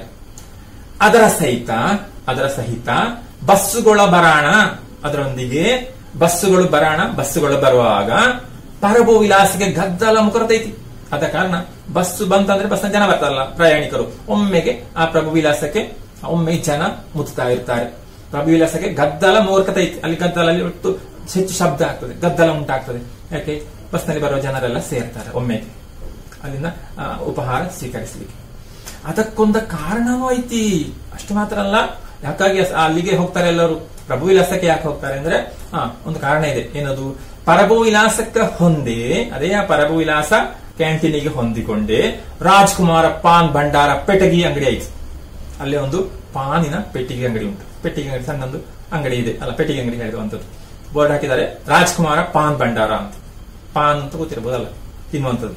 ಹಾಗೆ ಅಂತ ಪಾನ್ ಮಾರುವಂತ ಸ್ಥಳ ಇದ್ದ ಕಾರಣ ಸಣ್ಣ ಒಂದು ಗೂಡಂಗಡಿ ಉಂಟು, ಯಾಕಂದ್ರೆ ಪೆಟ್ಟಿಗೆ ಅಂಗಡಿ ಹೇಳುವಂಥದ್ದು. ಆದ ಕಾರಣ ಅಲ್ಲಿ ಜನರು ಸೇರ್ತಾರೆ. ಯಾಕಂದ್ರೆ 2 ಕಡೆ ಹೋಗ್ತಾರೆ, ಆ ಹೋಟೆಲ್ಗೆ ಹೋಗ್ತಾರೆ, ಇಲ್ಲಿಗೆ ಹೋಗ್ತಾರೆ. ಐತಿ. ಅದ್ರಲ್ಲಿ ಏನಿದೆ? ಪಾನ್ ಸಿಗರೇಟ್ ಅಲ್ಲದ, ಅಲ್ಲಿ ಪಾನ್ ಇದೆ, ಸಿಗರೇಟ್ ಇದೆ, ಆಮೇಲೆ ಎಲ್ಲಾ ತರದ ಪೇಪರು ಸಿಗ್ತಾವ, ಎಲ್ಲಾ ರೀತಿಯ ಪತ್ರಿಕೆಗಳು ಸಿಗ್ತಾವಂತೆ. ಯಾವುದು? ಸಂಯುಕ್ತ ಕರ್ನಾಟಕ, ಸುಧಾ, ಮಯೂರ, ತರಂಗ, ಲಂಕೇಶ್ ಪತ್ರಿಕೆ ಎಲ್ಲ ಅಂದ್ರೆ ತೇಟೆ ಎಲ್ಲ, ಹೀಗೆ ಎಲ್ಲ ಸಿಗ್ತವೆ ಅಂತೆ. ಎಲ್ಲ ಅಂದ್ರೆ ತೇಟ್ ನಾವು ಉಪಯೋಗಿಸ್ತೇವಲ್ಲ, ಎಲ್ಲ ಖಂಡಿತವಾಗಿ ಇದೆಲ್ಲ ಸಿಗ್ತದೆ ಅಲ್ಲಿ ಅಂತ ಹೇಳ್ತಾರೆ. ತೇಟ ಇಲ್ಲ ಅಂದ್ರೆ ಅದು ಎಲ್ಲ ಸಿಗ್ತದೆ ಅಂತ. ಆಮೇಲೆ ಬಸ್ ಸ್ಟ್ಯಾಂಡ್ ಮ್ಯಾಗ ಖಾಲಿ ಪ್ಯಾಸೆಂಜರ್ಗಳ ಅಷ್ಟ ಅಲ್ಲದ, ಇಷ್ಟೆಲ್ಲ ಬಸ್ ಸ್ಟ್ಯಾಂಡ್ ಪರಿಚಯ ಆಗ್ತಾ ಉಂಟು. ಆಮೇಲೆ ಬಸ್ ಸ್ಟ್ಯಾಂಡ್ ಯಾರು ಬರ್ತಾರೆ? ಬರೇ ಪ್ಯಾಸೆಂಜರ್ಗಳ ಅಷ್ಟ ಅಲ್ಲದ, ಬರೇ ಪ್ಯಾಸೆಂಜರ್ಸ್ ಮಾತ್ರ ಅಲ್ಲ, ಪ್ರಯಾಣಿಕರು ಮಾತ್ರ ಅಲ್ಲದ ಊರಾಗಿನ ಕೆಲಸ ಬಗ್ಸಿ ಇಲ್ಲದ ಮಂದಿನೂ ಹೊತ್ತು ಕಳೆಯಕಂತ ಬಂದಿರ್ತಾರೆ. ಊರಲ್ಲಿ ಏನು ಕೆಲಸ ಇಲ್ಲದಂತ ಇದ್ದಾರಲ್ಲ, ಸುಮ್ಮನೆ ಕೆಲಸ ಇಲ್ಲದವರು, ಸುಮ್ಮನೆ ಸಮಯ ಕಳಿಬೇಕು ಅಂತ ಬಂದಿರ್ತಾರೆ ಇಲ್ಲಿ ಬಸ್ ಸ್ಟ್ಯಾಂಡ್ ನಲ್ಲಿ. ಬಸ್ ಸ್ಟ್ಯಾಂಡ್ ನೋಡ್ಬಾರ್ದು, ಜನರನ್ನೆಲ್ಲ ನೋಡ್ತಾ ಇರ್ಬೋದು. ಹಾಗೆ ಅವರು ಕೂಡ ಇದ್ದಾರೆ. ಹಾಗೆ ಪ್ರಯಾಣಿಕರು, ಅಗತ್ಯ ಇರುವವರು ಅಲ್ವಾ, ವಿಶೇಷ ಸಂದರ್ಭ ಕಾರಣ, ಆ ಮದುವೆ ಸಂದರ್ಭದ ಕಾರಣ ಉಳಿದವರು, ಮದುವೆಗೆ ಹೋಗುವವರು ಆಗಿರಬಹುದು, ಮತ್ತೆ ಏನು ಕೆಲಸ ಇಲ್ಲದಲ್ಲ ಅಲ್ಲಿ ತುಂಬಿಕೊಂಡಿರ್ತಾರೆ. ಹೀಗೆ ಬಸ್ ಸ್ಟ್ಯಾಂಡ್ ಚಿತ್ರ ನಮ್ಗೆ ಸಿಗ್ತದೆ ಅಲ್ವಾ. ಸರಿ, ದೊಡ್ಡ ವಿಷಯ ಅಲ್ಲ, ಎಲ್ಲ ಬಸ್ ಸ್ಟ್ಯಾಂಡ್ ಇರುವಂತದಲ್ಲ. ಇದೆಲ್ಲ ಇದ್ದದ್ದ? ಸರಿ, ಇದೆಲ್ಲ ಇದ್ದದ್ದೇ, ಎಲ್ಲ ಬಸ್ ಸ್ಟ್ಯಾಂಡ್ ಇರುವಂತದಲ್ಲ, ವಿಶೇಷ ಅಲ್ಲ, ಕಾಣ್ತಾ ಇದ್ದದ್ದು ಹೇಳ್ತಾರೆ. ಆದ್ರ ಆವತ್ತ ಕಿತ್ತೂರು ಸ್ಟ್ಯಾಂಡ್ ಮ್ಯಾಗ ಗದ್ದಲ ಜೊತೆಗೇನ ಏನೋ ಒಂದು ಮಜೇಶಿರ ಹವಾ ಬಿಟ್ಟಾಗಿತ್ತು. ಆಮೇಲೆ ಹೇಳ್ತಾರೆ ಇಷ್ಟು ಎಲ್ಲ ಕಡೆ ಇರುವಂತ ಬಸ್ ಸ್ಟ್ಯಾಂಡ್ ಹಾಗೆ, ಆದ್ರೆ ಅಲ್ಲಿ ಆವತ್ತು ಮಾತ್ರ ಆ ಕಿತ್ತೂರಿನ ಬಸ್ ಸ್ಟ್ಯಾಂಡ್ ನಲ್ಲಿ ಎಲ್ಲ ಗದ್ದಲದ ಜೊತೆಗೆ ಏನೋ ಒಂದು ಮಜೇಶ್ವರ ಹವಾ ಬಿಟ್ಟಂಗಿದೆ, ಏನೋ ಒಂದು ವಿಶೇಷವಾದ ವಾತಾವರಣ ಇತ್ತಂತೆ, ಅಂತ ಒಂದು ಹವಾಮಾನ ಇತ್ತು, ಹವೆ ಇತ್ತು ಅಂತಂದ್ರೆ ಏನೋ ಒಂದು ವಿಶೇಷವಾದ ವಾತಾವರಣ ಕಾಣ್ತಾ ಇತ್ತು. ಒಂದೇನೋ ವಿಶೇಷ ಹಕೀಕತ್ತ ಇದ್ದಂಗಿತ್ತು, ಏನೋ ಒಂದು ವಿಶೇಷ ಒಂದು ಕಾರಣ ಇದೆ ಅಂತ ಕಾಣ್ತಾ ಇತ್ತಂತೆ. ಮಜಾಕೂರ ಬ್ಯಾರ ಇದ್ದಂಗಿತ್ತು ಅಂತೂ ಅಂತ ಒಂದು ಉತ್ಸಾಹ ಅಥವಾ ಒಂದು ವಿಶೇಷತೆಯಲ್ಲಿ ಕಾಣುವ ಹಾಗಿತ್ತಂತೆ. ಅದವರು ಗಮನಿಸ್ತಾರೆ. ಈ ಕಡೆ ಸರಿ, ಈ ಕಡೆ ಪುನಃ ನೋಡೋಣ. ಈ ಕಡೆ ಪರಭು ವಿಲಾಸದ ಬಾಜೂಕ, ಅದೇ ಆಗ ಹೇಳಿದಲ್ಲ, ಆ ಪರಭು ವಿಲಾಸ ಪ್ರಭು ವಿಲಾಸ ಹೋಟೆಲಿನ ಬಾಜೂಕ ಪಕ್ಕದಲ್ಲೇ ಕೊಳ್ಳ ಹರಿದದ್ದ ಒಂದು ಚಕಡಿ ನೊಗಕ್ಕ ಆತು ನಿಂತುಕೊಂಡಂತೆ ಒಬ್ಬ ಗಂಡು ಮಗ. ಹತ್ತೇ ಸರಿ ಹೋಗೋ ಬರೋದನ್ನೆಲ್ಲ ಯಾಪ ಎರಗಟ್ಟಿಗೆ ಹೋಗ್ತಾ ಇರ್ತೇನ್ರಿ ಈ ಬಸ್ಸು ಅಂತ ಒದ್ದಾಡಕ್ ಹತ್ತಿದ್ಲಲ್ಲ, ಆಕಿನ ಟಕಮಕ ನೋಡಿಕೊಂತಿದ್ದ. ಹಾಗಿರುವ ಇನ್ನೊಂದ್ ಕಡೆ ಚಿತ್ರ ಸಿಕ್ತು ನಮ್ಗೆ ಅಲ್ವಾ. ಈ ಕಡೆ ಪರಭು ವಿಲಾಸದ ಬಾಜೂಕ ಪಕ್ಕದಲ್ಲಿ ಕೊಳ್ಳ ಹರಿದದ್ದ ಒಂದು ಚಕಡಿ ನೊಗಕ್ಕ ಆತು ನಿಂತುಕೊಂಡಂತ ಒಬ್ಬ ಗಂಡು ಮಗ. ಅಲ್ಲೇ ಒಬ್ಬ ಗಂಡು ಮಗ ಅಂದ್ರೆ ಒಬ್ಬ ಯುವಕ ನಿಂತಿದ್ದಾನೆ. ಒಂದು ಹೀಗೆ ಹೊರಗಿಕೊಂಡು ಇಲ್ಲಿಗೆ ಒಂದು ಇದು ಎತ್ತಿನ ಗಾಡಿಯ ಒಂದು ತುಂಡಾದಂತಹ ಚಕ್ರಕ್ಕೆ ಒಂದು ಆತುಕೊಂಡು ಅಂದ್ರೆ ಹೊರಗಿಕೊಂಡು ಅಲ್ಲ, ಅದಕ್ಕೆ ತಾಗಿಕೊಂಡು ನಿಂತಿದ್ದಾನೊಬ್ಬ ಯುವಕ ಗಂಡು ಮಗ. ಹಾಗೆ ನಿಂತಂತ ಅವನೇನ್ ಮಾಡ್ತಾನೆ, ಹತ್ತ ಸರಿ ಹೋಗೋ ಬರೋದರನ್ನೆಲ್ಲ ನೋಡ್ತಾ ಇದ್ದಾನೆ ಅವನು ನೋಡುವಾಗ ಏನ್ ಕಾಣಿಸ್ತಾ ಉಂಟು, ಆಗ ಹೇಳಿದ ಹಾಗೆ ಹತ್ತಾರು ಬಾರಿ ಹೋಗೋ ಬರೋರನ್ನೆಲ್ಲ ಕೇಳ್ತಾ ಇರುವಂತ, ಯಾಪ ಎರಗಟ್ಟಿಗೆ ಹೋಗ್ತೇನೆ ಈ ಬಸ್ಸು ಅಂತ, ಈ ಬಸ್ ಎರಗಟ್ಟಿಗೆ ಹೋಗ್ತಾ ಇದೆ ಅಂತ ಆಗ ನೋಡಿದ್ ನಾವು ಅಲ್ವಾ, ಕೇಳ್ತಾ ಇದ್ದಲ್ಲ ಒಬ್ಳು ಹೆಂಗಸ್ ಅಂತ. ಒದ್ದಾಡಕ್ ಹತ್ತಿದ್ಲಲ್ಲ, ಈ ರೀತಿ ಒದ್ದಾಡ್ತಾ ಇದ್ಲಲ್ಲ, ಒದ್ದಾಡಕ ಹತ್ತಿದ್ಲಲ್ಲ ಅಂದ್ರೆ ಒದ್ದಾಡ್ಲಿಕ್ಕೆ ತೊಡಗಿದ್ಲಲ್ಲ, ಆಕೆಯನ್ನು ಟಕಮಕ ನೋಡ್ಕೊಂಡಿದ್ದ. ಅವಳನ್ನೇ ಇವನು ಬಿಟ್ಟು ಬಿಡದೆ ಅವಳನ್ನೇ ನೋಡ್ತಾನೆ, ಪುನಃ ಈಚೆಗೆ ಬರ್ತಾನೆ, ಪುನಃ ನೋಡ್ತಾನೆ. ಹಾಗೆ ಅವಳನ್ನು ಆಗಾಗ ನೋಡ್ತಾ ಇದ್ದಾನೆ, ಅಂದ್ರೆ ದೃಷ್ಟಿ ಅವಳ ಮೇಲೆ ಇದೆ. ಹಾಗೆ ನೋಡಿಕೊಂತ ನಿಂತಿದ್ದ. ಹೀಗೆ ಆಗ ಹೇಳಿದಂತ ಆ ಹೆಣ್ಣು ಮಗಳನ್ನು, ಇಳಕಲ್ ಸೀರೆ ಉಟ್ಟು ರವಿಕೆ ತೊಟ್ಟಂತ ಹೆಂಗಸನ್ನು ನೋಡ್ತಾ ಇದ್ದಾನೆ ಇವನು. ಹೀಗೆ ಒಂದು ಕಡೆ ಹೊರಗೆ ನಿಂತುಕೊಂಡು ಅವನು ಹೇಗಿದ್ದಾನೆ, ಗಂಡು ಮಗ ಸಾಧಾರಣ 30-35 ಹರೆ ಇದ್ದಿತ್ತು. ಸಾಮಾನ್ಯ 30-35 ಅಷ್ಟು ಪ್ರಾಯ ಆಗಿರ್ಬೋದು, ಅಷ್ಟು ವರ್ಷ ಆಗಿರ್ಬೋದು. ಎತ್ತರ ಮೈಕಟ್ಟು, ಹೊಲದಾಗ ದುಡ್ದ ಹುರಿಗಟ್ಟಿದ ದೇಹ, ಎತ್ತರದ ದೇಹ ಶರೀರ, ಹೊಲದಲ್ಲಿ ದುಡಿದಂತ ಒಳ್ಳೆ ಗಟ್ಟಿಯಾದಂತ ಶರೀರ, ಹುರಿಗಟ್ಟಿದ ದೇಹ, ಕೆದರಿದ ಕೂದಲು ಸ್ವಲ್ಪ ಕೆದರಿದೆ, ಚೂಪವಾದಂತ ಮೂಗು, ನಗು ಕಣ್ಣುಗಳ, ಕಣ್ಣಲ್ಲಿ ಒಂದು ನಗು ಕಾಣ್ತಾ ಉಂಟು, ದಟ್ಟ ಮೀಸೆ, ದಪ್ಪದ ಮೀಸೆ. ಆಮೇಲೆ ಎಲೆಯ ಅಡಿಕೆ ಬಾಯಲ್ಲಿ ಎಲೆ ಅಡಿಕೆ ತಿಂದು ಕೆಂಪು ಆಗಿದೆ. ಒಟ್ಟಾಗಿ ನೋಡಿದ್ರೆ ಶೆಟ್ಟರ ಓಣಿ ಕಾಮಣ್ಣನ ಗತೆ ಇದ್ದ ಮನುಷ್ಯ.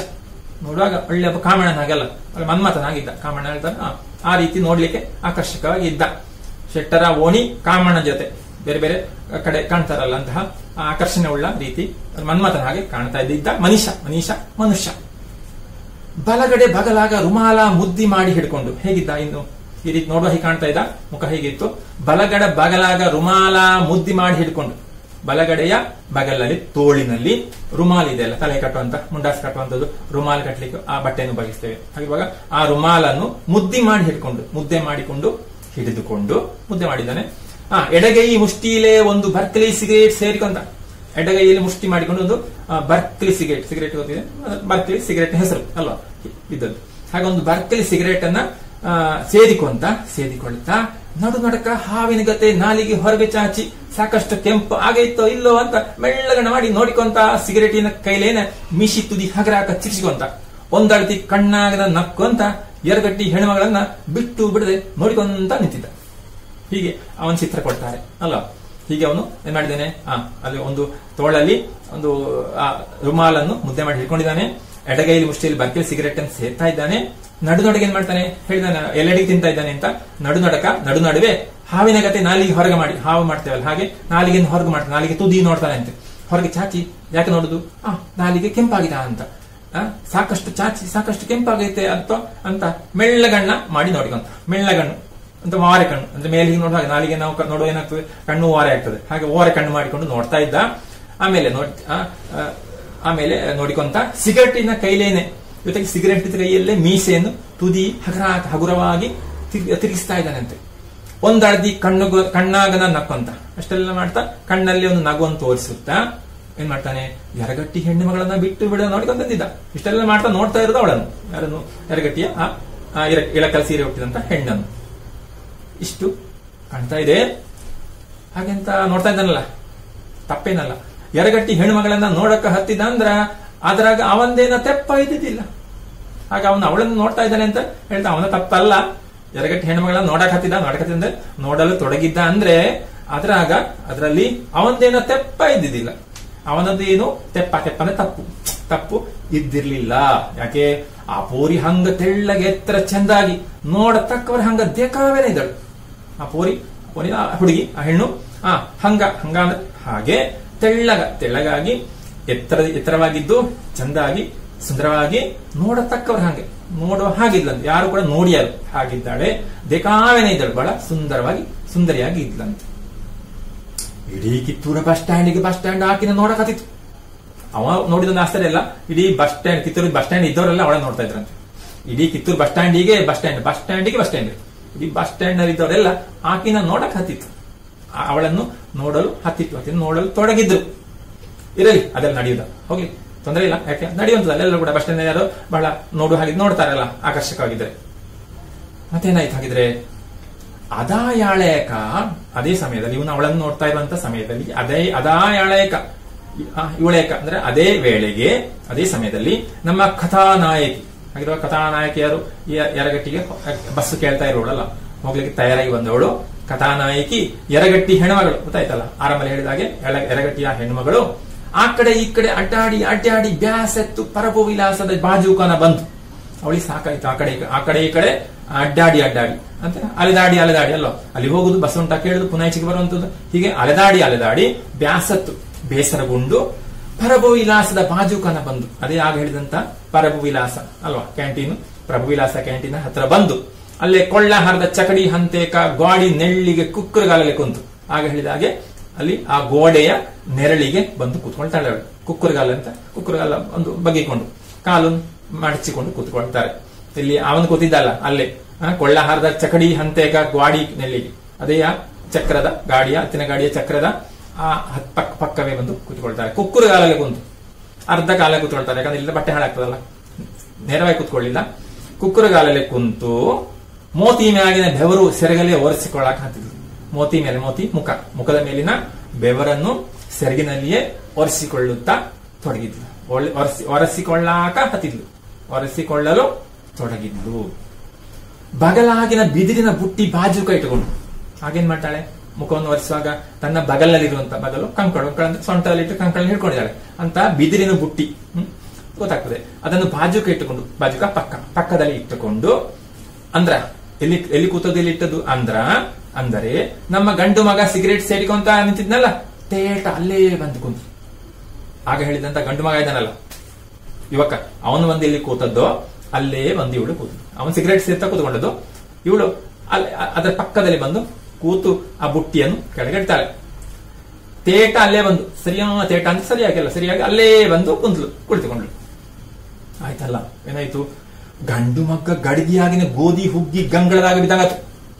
ಗಂಡು ಮಗನಿಗೆ ಯುವಕನಿಗೆ ಬಹಳ ಸಂತೋಷ ಆಯ್ತಂತೆ.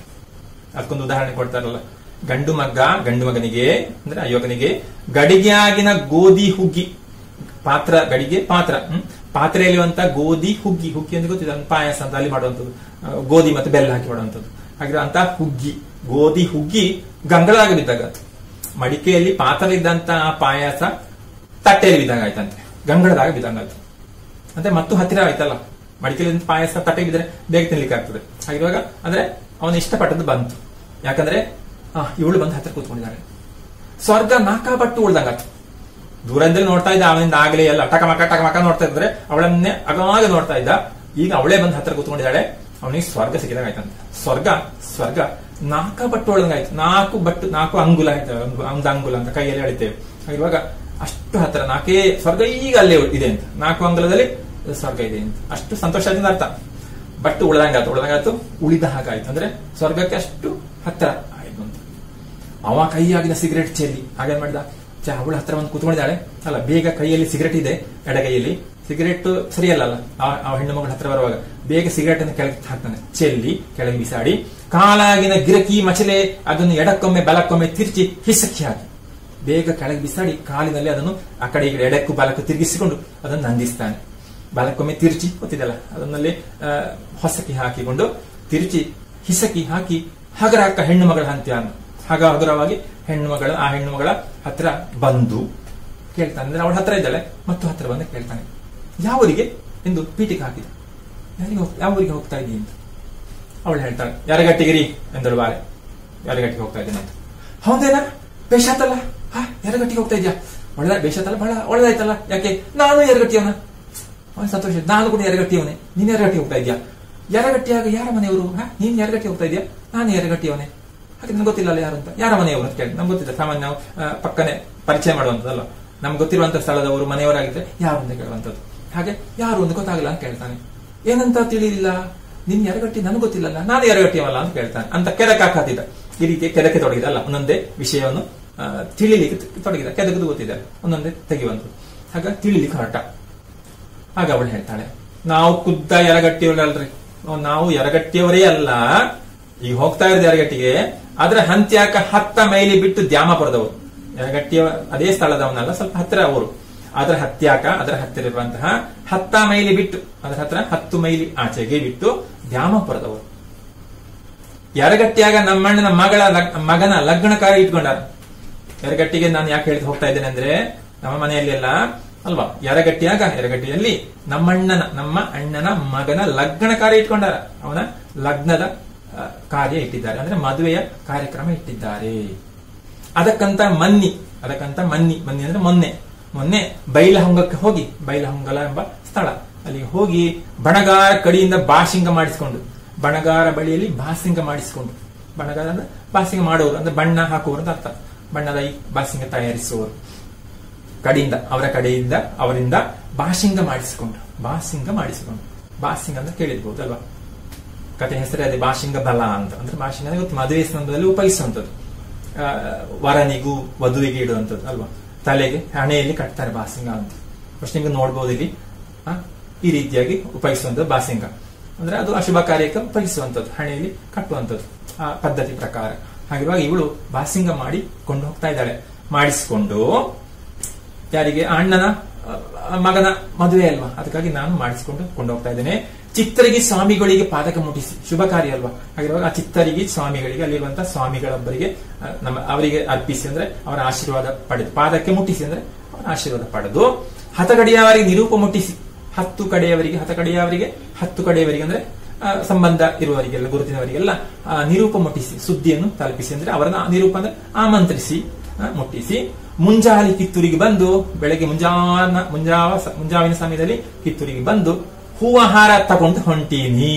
ಜೊತೆಗೆ ಬಾಸಿಂಗ ಮಾತ್ರಲ್ಲ, ಹೂವಿನ ಹಾರವನ್ನು ಕೂಡ ತೆಗೆದು ಹೊಂಟೀನಿ ಅಂದ್ರೆ ಹೊರಟಿದ್ದೇನೆ ಎಂದು ಬಿದಿರಿನ ಬುಟ್ಟಿಯಲ್ಲಿದ್ದ 2 ಬಾಸಿಂಗಗಳನ್ನು ಕಾಗದದ ಪಟ್ಟಣದಾಗ ಸುತ್ತಿದ ಹೂವಿನ ಹಾರ ಅನ್ನು ತೋರಿಸಿದ್ರು. ಹಾಗೆಲ್ಲ ಹೇಳ್ತಾಳೆ ಬಾಸಿಂಗ. ಹೂವಿನ ಹಾರಲ್ಲಿ ತಗೊಂಡು ಅಣ್ಣನ ಮಗನ ಮದುವೆಗೆ ಹೋಗ್ತಾ ಇದ್ದೇನೆ, ಹೇಳುವವರಿಗೆಲ್ಲ ಆಮಂತ್ರಿಸಿಕೊಂಡು ಅಂತ ಹೇಳ್ತಾರೆ. ಅದು ತೋರಿಸ್ತಾಳೆ ಅವಳು. ಆ ಬಿದಿರಿನ ಬುಟ್ಟಿಯಲ್ಲಿ ಇದೆ. ಎಷ್ಟೊತ್ತಿಗೆ ಕಾರ್ಯ ಯರಗಟ್ಟಿಯಾಗ ಕೇಳಿದ ಗಂಡು ಮಗ. ಅವ್ನು ಕೇಳ್ತಾನಲ್ಲ, ಎಷ್ಟು ಗಂಟೆಗೆ ಮದುವೆ ಕಾರ್ಯ, ಸಮಯ ಯಾವುದು ಅಂತ. ಮುಂಜಾಲೆ ಇತ್ರಿ, ಹಾಂಗ ನೋಡಿದ್ರೆ ಯಾಳೆ ಆಗೈತಿ ಅಂದಳು ಆಕಿ.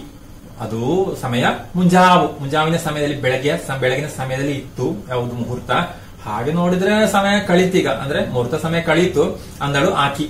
ಅಂದ್ರೆ ಆಕೆ ಯಾರು, ಹೊಸ ಸೀರೆ ಆಕಿ. ಆಗ ಹೇಳ್ತಲ್ಲ ಆರಂಭದಲ್ಲಿ, ಹೊಸ ಸೀರೆ ಉಟ್ಟಂತಹ ಈ ಹೆಣ್ಣು. ಅದನ್ನ ಕೇಳಿ ಅವ ಖೇದದಿಂದ, ಅವಳ ಉತ್ತರ ಕೇಳಿ ಅವನಿಗೆ ಖೇದ ಆಯ್ತು, ಬೇಸರ ಆಯ್ತು. ಛೇ ಹಂಗಾರ ಬಾಸಿಂಗ ಅರ್ಥ ಆದಂಗದಲ್ಲ ಅಂದ. ಬಹಳ ಆಶ್ಚರ್ಯದಲ್ಲಿ ಬೇಸರಲ್ಲಿ ಹೇಳ್ತಾನೆ, ಅಯ್ಯೋ ಹಾಗಿದ್ರೆ ಬಾಸಿಂಗ ವ್ಯರ್ಥ ಆಯ್ತಾ, ಅದ ಹಾಗಾಯ್ತಲ್ಲ ಅಂತ ಕೇಳ್ತಾ. ಅಂದ್ರೆ ಹಾಗಿದ್ರೆ ಸಮಯ ಕಳೆದಲ್ಲ, ಬಾಸಿಂಗ ನಿನ್ನ ಕೈ ಇರಲ್ಲ, ಏನ್ ಮಾಡುದು ಅಂತ. ಆಗ ಅವಳಿಗೆ ಇಷ್ಟ ಆಗುದಿಲ್ಲ ಅದು. ಅದಂಗೆ ಅರ್ಥ ಆಗ್ತಾ ಇದ್ರಿ, ಅದು ಹೇಗೆ ಅರ್ಥ ಆಗುದು ಬಾಸಿಂಗನ ಇಲ್ಲದ ಕಾರ್ಯ ಹೆಂಗ ಮಾಡ್ತಾರೆ, ಬಾಸಿಂಗ ಇಲ್ಲದ ಮದುವೆ ಹೇಗೆ ಮಾಡ್ತಾರೆ, ನಿಮ್ಮದೊಂದು ಅಂತ ನೀವೊಂದು ಇಷ್ಟ ಆಗುದಿಲ್ಲ ಅವಳಿಗೆಲ್ಲ, ನೀವೊಂದು ಬೇಡದ ಹೇಳುದು, ಬಾಸಿಂಗ ಇಲ್ಲದ ಮದುವೆ ಮಾಡ್ಲಿಕ್ಕೆ ಆಗ್ತದ ಅಂತ ಕೇಳ್ತಾಳು ಅಂದ್ಲು. ಆಗ ಅವನು ಆಲೋಚಿಸ್ತಾನ, ಹೌದಲ್ವಾ, ಅದು ಕರೆಯವಾನು, ಅದು ಕೂಡ ಸರಿ ಅಂದಾಗ ಒಬ್ಬಾಕಿನ ಹೊರಟಂಗ ಕಾಣ್ತೈತಲ್ಲ. ಮುಂದಿನ ಪ್ರಶ್ನೆ ಕೇಳ್ತಾನೆ, ಸರಿ ಅದು ಸರಿ, ಆದ್ರೆ ಮದುವೆಗೆ ಅಣ್ಣನ ಮದುವೆಗೆ ಒಬ್ಬಳೇ ಹೋಗುದಾ ಕಾಣ್ತಾ ಉಂಟಲ್ಲ, ಕಾಣ್ತಾ ಇದ್ದಲ್ಲ ಅಂತ ಕೇಳ್ತಾನೆ. ಗಂಡ ಮಕ್ಕಳು ಹೆಸರು ದೇಶೀಯ ಅಂತ ಮತ್ತೆ ಗೆಬರಾಡಕ್ಕೆ ಹತ್ತಿದ ಮನುಷ್ಯ. ಅಲ್ಲ ಯಾಕೆ ಹೇಳಿದಂದ್ರೆ ಇರ್ತಲ್ಲ ಗಂಡ ಮಕ್ಕಳು ಮತ್ತೆ ಬೇರೆಯವರಿದ್ದಲ್ಲ ಸಂಬಂಧದವರೆಲ್ಲ ಅಂತ ಮತ್ತೆ ಗೆಬರಾಡಕ್ಕೆ ಹತ್ತಿದ. ಪುನಃ ಗೆಬರಾಡ ಕೆದಕು ಅಂತದಲ್ಲ, ಪುನಃ ಒಂದೊಂದೇ ವಿಷಯ ಕೇಳಲಿಕ್ಕೆ ಹೊರಡ್ತಾನೆ. ಯಾರು? ಈ ಮನುಷ್ಯ ಯಾರು? ಈ ಯುವಕ. ಆಗ ಅವಳು ಹೇಳ್ತಾಳೆ, ನನಗ ಸಣ್ಣೀರವ ಅಂತ ಹೆಸರಿಟ್ಟಾರ. ನನ್ನ ಹೆಸರು ಸಣ್ಣೀರವ್ವ ಅಂತ ಹೆಸರಿಟ್ಟಿದ್ರು. ನಮ್ಮ ಅವ್ವನ ಹೆಸರು ಈರವ್ವ ಅಂತ ಇತ್ತಂತ. ನನ್ನ ತಾಯಿ ಹೆಸರು ತಾಯಿ ಈರವ್ವ ಅಂತ ಇತ್ತಂತೆ. ನಾ ಹುಟ್ಟುತ್ತಲೇ ನಮ್ಮ ಅವ್ವ ಸತ್ತು ಹೋದ್ಲಂತ. ನಾನು ಹುಟ್ಟಿದ ಕೂಡಲೇ ನನ್ನಮ್ಮ ಸತ್ತು ಹೋದ್ಲು. ಅದಕ್ಕ ಎಲ್ಲರೂ ನನಗೆ ಸಣ್ಣೀರಿ ಅಂತಾರೆ. ಹಾಗೆ ಈರವ್ವ ಆದ ಕಾರಣ ನಾನು ಸಣ್ಣ ಈರವ್ವ ಅಂತ ಅರ್ಥ. ಅಂದ್ರೆ ಸಣ್ಣೀರಿ ಅಂತ ಹೇಳ್ತಾರೆ ಅಂತ ಹೇಳ್ತಾನೆ. ಇವಳು ಸಣ್ಣೀರಿ ಅಂತ ಅಂತಾರ. ಹಾಗೆ ಎಲ್ಲರೂ ಸಣ್ಣೀರಿ ಅಂದ್ರೆ ಸಣ್ಣ ಈರವ್ವ ಅಂತ, ತಾಯಿ ಈರವ್ವ ಅಂತ ಅರ್ಥ ಅಂತ ಹೇಳ್ತಾರೆ. ಅಂದು ಮಕ ಮ್ಯಾಲ ಮಾಡಿ ಹಾಗೆ ಅಷ್ಟು ಹೇಳಿ ಮುಖವನ್ನು ಮೇಲೆ ಮಾಡಿ ಅವನ ಮೋತಿ ನೋಡಕ್ ಹತ್ತಿದಳು. ಅವನ ಮುಖ ನೋಡ್ಲಿಕ್ಕೆ ತೊಡಗಿತಾಳಂತೆ. ಅಂದ್ರೆ ಅವನ ವಿಷಯ ಕೇಳಲಿಕ್ಕೆ ಹತ್ತಿದಳು. ಅವನಿಗೆ ಗೊತ್ತಾಯ್ತು, ನನ್ನ ಹೆಸರು ಮಲ್ಲಿಕಾರ್ಜುನಪ್ಪ. ಎಲ್ಲಾರು ಮಲಕಾಜಪ್ಪ ಅಂತಾರ. ಮಲ್ಲಿಕಾರ್ಜುನಪ್ಪನ ಹೆಸರು ಮಲಕಾಜಿ ಅಂತ ಕರೆಯುವ ಅಭ್ಯಾಸ ಆಗಿದೆ ಅನ್ಕೋತ ಮಲಕಾಜಿ ಇನ್ನೂ ಏನೇನೋ ಹೇಳಾವಿದ್ದ. ಹೀಗೆ ಆರಂಭಿಸಿದ ಹೇಳಿಕ್ಕೆ ತನ್ನ ಪರಿಚಯ ಅಲ್ಲ, ನಾನು ಮಲಕಾಜಪ್ಪ ಅಂತ ಕರೀತಾರೆ ಅಂತ ಏನೋ ಹೇಳ್ತಾ ಇದ್ದಾನೆ ಅಂತಾರು. ಹೇಳುವಾಗ ಅನ್ಕೋತ ಮಲಕಾಜಿ ಇನ್ನೇನೇನೋ ಹೇಳಾವಿದ್ದ, ಹೇಳಲು ಬಯಸಿದ್ದ. ಆದ್ರೆ ಅಂತೂ ಅಷ್ಟರಾಗ ಈಚೆ ಕಡೆಯಿಂದ ಒಂದು ಬಸ್ ಬಂದದ್ದು ನೋಡಿ. ಅಷ್ಟೇ ಒಂದು ಈಚೆ ಕಡೆಯಿಂದ ಒಂದು ಬಸ್ ಬಂತು. ಅದನ್ನು ನೋಡಿದ ಸಣ್ಣೀರವ ಏನ್ ಮಾಡುದು, ಸಣ್ಣೀರವ ಬಗನ ಬಾಸಿಂಗದ ಬುಟ್ಟಿ ಬಗಲಾಗಿ ಇಟ್ಕೊಂಡು ಓಡೋಡಿ ಬಂದು. ಅವಳಿಗೆ ಬಸ್ ಬೇಕಲ್ಲ ಕೂಡಲೇ ಹೋಗ್ಲಿಕ್ಕೆ. ಉಂಟಲ್ಲ ಬಾಸಿಂಗ್ ಇಟ್ಟಂತ ಆ ಬುಟ್ಟಿ ಅದನ್ನು ಪುನಃ ಸೊಂಟದಲ್ಲಿ ತೋಳಲ್ಲಿ ಇಟ್ಟು ಬುಟ್ಟಿ ಬಗಲಾಗಿ ಇಟ್ಟುಕೊಂಡು ಓಡೋಡಿ ಬಂದು ಹೇಳ್ತಾಳೆ. ಕಂಡಕ್ಟರ್ ಅಂತ ಅರ್ವಿ ಕಂಡಕ್ಟರ್ ಹತ್ರ ಕೇಳ್ತಾಳೆ, ಯಪ್ಪ ಎರಗಟ್ಟಿಗೆ ಹೋಗ್ತೈತೆ ಇದು ಎಂದು ಕೇಳಿದ್ರು. ಬಹಳ ಆತರಲ್ಲಿ ಕೇಳ್ತಾಳೆ, ಎರಗಟ್ಟಿಗೆ ಹೋಗ್ತಂತ ಬಸ್ ಅಂತ. ಇಂಥ ಪ್ರಶ್ನೆಗಳಿಗೆ ಉತ್ತರ ಹೇಳಿ ಬ್ಯಾಸತ್ತ ಕಂಡಕ್ಟರ್ ಸಿಟ್ಟುವಂತದ್ದು. ಯಾಕೆ ಎಲ್ಲ ಪ್ರಯಾಣಿಕರ ಕಂಡಕ್ಟರ್ ಕೇಳಿಲ್ಲ, ಬಸ್ ಹೋಗ್ತದ ಇಲ್ವಾ, ಬೇರೆ ಯಾವ ಬಸ್ಸು ನಮ್ಗೆ ಗೊತ್ತಿದೆ ಅಲ್ಲ, ಬಸ್ ಸ್ಟ್ಯಾಂಡ್ ಅಲ್ಲಿ ಏನಾಗ್ತಾ ಇದೆ ಅಂತ. ಇಂತಹ ಪ್ರಶ್ನೆಗಳಿಗೆ ಉತ್ತರ ಹೇಳಿ ಬ್ಯಾಸತ್ತ. ಇಂತಹ ಎಲ್ಲರ ಪ್ರಶ್ನೆ ಒಂದೇ ಅಲ್ಲ, ಬಸ್ ಹೋಗ್ತದ ಇಲ್ಲಿ ಅಂತ ಹೇಳಿ ಬ್ಯಾಸತ್ತ ಕಂಡಕ್ಟರ್ ಕೋಪದಿಂದ. ಅವನಿಗೆ ಕೋಪ ಅಂತಂದ್ರೆ ಹೇಳ್ತಾನೆ ಅವನು, ನಿನಗೇನು ತೇಲಿ ಗಿಲಿ ಆಯ್ತೋ ಇಲ್ಲೋ, ನಿನಗೆ ತಲೆ ಅಂತ ಇಲ್ವೋ, ಬಸ್ಸಿನ ಮೋತಿ ಎಲ್ಲ ಐತೆ ನೋಡು, ಬಸ್ಸಿನ ಮೋತಿ ಮುಖ, ಬಸ್ಸಿನ ಮುಖ ಎಲ್ಲಿ ಉಂಟು, ಯಾವ ಬದಿಗುಂಟು, ಇನ್ನೊಂದೆಲ್ಲ ಐತೆ, ಇನ್ನೊಂದು ಹಿಂಭಾಗ ಎಲ್ಲಿ ಉಂಟು, ಅದನ್ನ ನೋಡಲ್ಲ ಒಂದಿಷ್ಟು ನೋಡು ಅಂತ ಹೇಳ್ತಾನೆ. ಹುಬ್ಬಳ್ಳಿಯಿಂದ ದಣೆಯಂತ ಬೆಳಗಾವಿಗೆ ಹೊಂಟೈತಿ, ಅಂತರದಾಗ ಎರಗಟ್ಟಿ ತರ್ತಾಳ ಎರಗಟ್ಟಿ ಅಂತ ಬೈಕೊಂತ ಅನ್ಕೊಂತ ಪರಬೋ ಇಲಾಸಕ್ಕ ಹೊಂಟ ಬಿಟ್ಟಿ ಚಾ ಕುಡಿಯಾಕ. ಹೀಗೆ ಕಂಡಕ್ಟರ್ ಸಿಟ್ಟು ಬಂತು ಅಲ್ವಾ, ಇದರಲ್ಲೇ ಪ್ರತಿಯೊಬ್ಬರ ಪ್ರಶ್ನೆ ಕೇಳಿ ಹಾಗೆ ಹೇಳಿದ. ಸರಿಯಾಗಿ ನೋಡು, ಇದು ಹುಬ್ಬಳ್ಳಿಯ ಪಟ್ಟಣದಿಂದ ಏನು ದಣೆಯಂತ ವೇಗವಾಗಿ ಬೆಳಗಾವಿಗೆ ಹೊರಟಿದೆ. ಅಂತರದಾಗ ಅಷ್ಟರಲ್ಲಿ ಬಂದು ಕೇಳ್ತಾಳೆ ಅಂತ ಎರಗಟ್ಟಿ ಅಂತ ಹಳ್ಳಿ ಅಲ್ಲ ಹತ್ರ, ಎರಗಟ್ಟಿಗೆ ತರ್ತಾಳೆ. ಎರಗಟ್ಟಿಗೆ ಕೇಳ್ತಾ ಇದ್ದಾಳೆ, ಎರಗಟ್ಟಿಗಿಂತ ಬಸ್ ಹೋಗ್ತದ, ಇಷ್ಟು ಚೆನ್ನಾಗಿರುವಂತ ಬಸ್ ಅಂತ ಹೇಳ್ತಾನೆ ಅಂತ ಬೈದುಕೊಳ್ತಾ ಅಂದುಕೊಳ್ಳುತ್ತಾ ಏನೋ ಹೇಳ್ಕೊಳ್ತಾ ನೇರ ಹೋಗ್ತಾನೆ ಎಲ್ಲಿಗೆ, ಅದೇ ಪರಬು ಇಲಾಸಕ್ಕೆ. ಯಾಕೆ ಬಿಟ್ಟಿ ಚಾ ಕುಡಿಲಿಕ್ಕೆ. ಎಂತ ಚಾ? ಬಿಟ್ಟಿ ಅಂದ್ರೆ ಉಚಿತ ಅಲ್ವಾ, ಕಂಡಕ್ಟರ್ಗೆಲ್ಲ ಉಚಿತ ಚಾ ಕೊಡ್ತಾರಲ್ಲ, ಯಾಕಂದ್ರೆ ಆ ಬಸ್ ಅಲ್ಲಿ ನಿಲ್ಸ್ಬೇಕು ಅಂತ ನಾವು ನೋಡಿರ್ಬೋದು. ಇರುವಾಗ ಆ ಉಚಿತ ಚಾ ಕುಡಿಲಿಕ್ಕಾಗಿ ಹೋಗ್ತಾನೆ ಅಲ್ಲಿಗೆ. ಸರಿ, ಇಲ್ಲಿಗೆ ಈ ತರಗತಿಯನ್ನು ಪೂರ್ತಿಗೊಳಿಸ್ತಾ ಇದ್ದೇನೆ. ಉಳಿದ ಭಾಗವನ್ನು ಮುಂದಿನ ತರಗತಿಯಲ್ಲಿ ನೋಡೋಣ. ಮುಂದಿನ ತರಗತಿಯಲ್ಲಿ ಮತ್ತೆ ಭೇಟಿಯಾಗೋಣ.